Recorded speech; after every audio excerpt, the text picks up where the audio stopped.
L'actualité locale et régionale en continu. Grand Lille TV, toute info. Bonjour à tous, ravi de vous retrouver pour cette nouvelle édition. Tout d'abord, un mot sur les attentats de Bruxelles. Les Lillois montrent leur soutien. Hier, la rue Gambetta était aux couleurs de la Belgique pour rendre hommage aux victimes.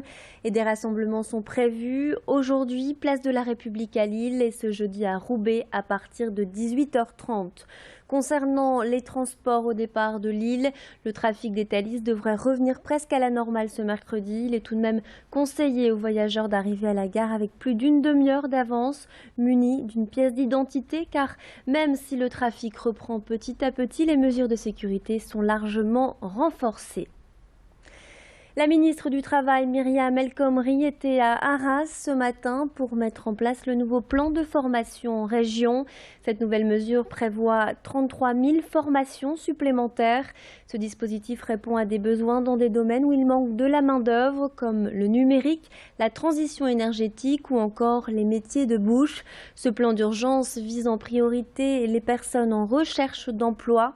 La région compte 600 000 chômeurs, sachant que 300 000 d'entre eux sont sans travail depuis plus d'un an. Un accompagnement sera proposé à l'issue des formations pour réinsérer les personnes au mieux dans le monde du travail. Myriam El Khomri a visité une entreprise de la région concernée par ce nouveau plan. Xavier Silly a rencontré la ministre. On écoute. Elle a une importance particulière dans cette région, dans cette belle région où il y a un taux de chômage qui est important, près de 600 000 demandeurs d'emploi, dont la moitié sont des demandeurs d'emploi longue durée. Et donc nous le voyons bien, il y a encore des offres d'emploi qui sont non pourvues dans cette région. Donc sur le plan national, ce que nous avons décidé, c'est un investissement important de l'État puisque c'est près d'1 milliard d'euros.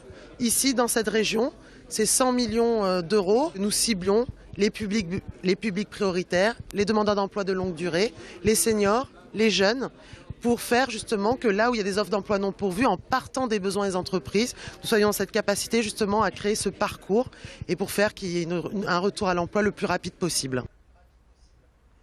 Cette semaine, le racisme et l'antisémitisme font l'objet de nombreuses actions et discussions. Ces deux sujets sont largement abordés dans les établissements scolaires pour sensibiliser les enfants, mais pas seulement.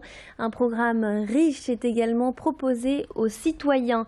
Le collectif Kif Kif propose plusieurs événements cette semaine, comme un atelier original intitulé « Une bibliothèque vivante ». Le livre est remplacé par un être humain, Leila Belkiti. À travers la problématique du voile, elle livre une facette de sa vie. Cette femme a été parfois discriminée. Les spectateurs lecteurs ont la possibilité de la questionner et briser le tabou. Des projections sont également prévues, notamment le film « Qu'est-ce qu'on a fait au bon Dieu ?» projeté aujourd'hui. La projection est suivie d'un débat ouvert à tous. Le collectif organise des ateliers toute la semaine au siège de l'association Iris Formation. Brieux-Gorgy a rencontré un des organisateurs. On écoute. Avec le contexte que nous vivons, donc des tensions entre les communautés, donc le vivre ensemble qui est mis à mal. Aujourd'hui, je pense, c'est vrai, c'est un travail de fourmi, mais c'est devenu plus que primordial encore une fois pour pouvoir aller vers les gens, pour pouvoir dialoguer, donc apporter des informations et faire face aux amalgames. Nous avons mis en place ce qu'on appelle des bibliothèques vivantes, où on fait intervenir des personnes qui étaient victimes de discrimination face à un public qui est là pour poser des questions et mieux comprendre les situations de discrimination. Et on enchaîne avec une technique de financement participatif qui crée un véritable engouement ces derniers temps, le crowdfunding. Le principe, une personne qui souhaite créer son entreprise ou cherche un investissement pour un projet mais ne possède pas les fonds nécessaires pour démarrer, propose à ceux qui le souhaitent d'investir. Dans un premier temps, des plateformes dédiées au crowdfunding permettent aux entrepreneurs d'exposer leurs projets. Ensuite, les investisseurs mettent la somme qu'ils souhaitent, souvent en contrepartie d'un don ou d'un versement de dividendes.